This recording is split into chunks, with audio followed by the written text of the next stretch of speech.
Sexual violence happens everywhere in all the conflicts in the world or in other situations of violence. It is really something that is widespread and that we see happening in times of peace and therefore even more in times of conflict.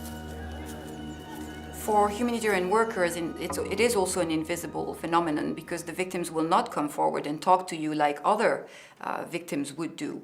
Therefore, you really have to provide services that the victims will trust, where they will access and come and feel safe to tell their stories without having consequences for them. I can give you an example, a very recent example from the Central African Republic, where we had a number of victims that went to a hospital where ICRC staff was working, and we referred them to a health center to be tested for sexually transmitted diseases. These women actually didn't go because they were not pregnant, they didn't have small children, and therefore by going there they would have been seen as victims of sexual violence.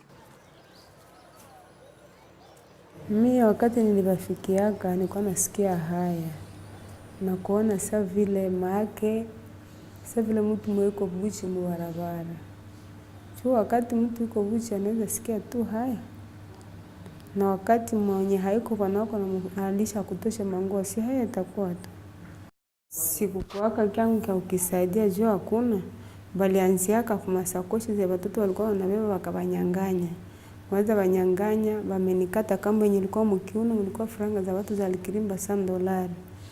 Wakanitia silaha hapa kushingo, ukikatala tunakuua. Basi mwanadamu na wakati naona chuma kia kukuua, nikakubali wakafaa kitendo yao kile wanataka.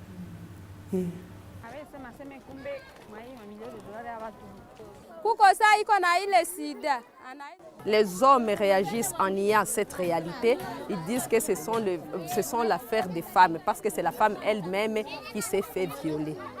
C'est pour cela que nous allons continuer en tant que volontaires à faire nos sensibilisations pour qu'un jour, toute la communauté puisse être au courant et de savoir que le viol, c'est quoi. Et la femme puisse avoir un jour sa place d'être femme. So the way that we can actually reverse this invisibility is by assuming that by default there is sexual violence in armed conflict and other situations of violence, and therefore design responses that the victims can get access to, so that we create an entry point for them. Even if we don't know how many cases and what are the patterns and trends, we know that there is sexual violence, and therefore we need to provide responses that are appropriate.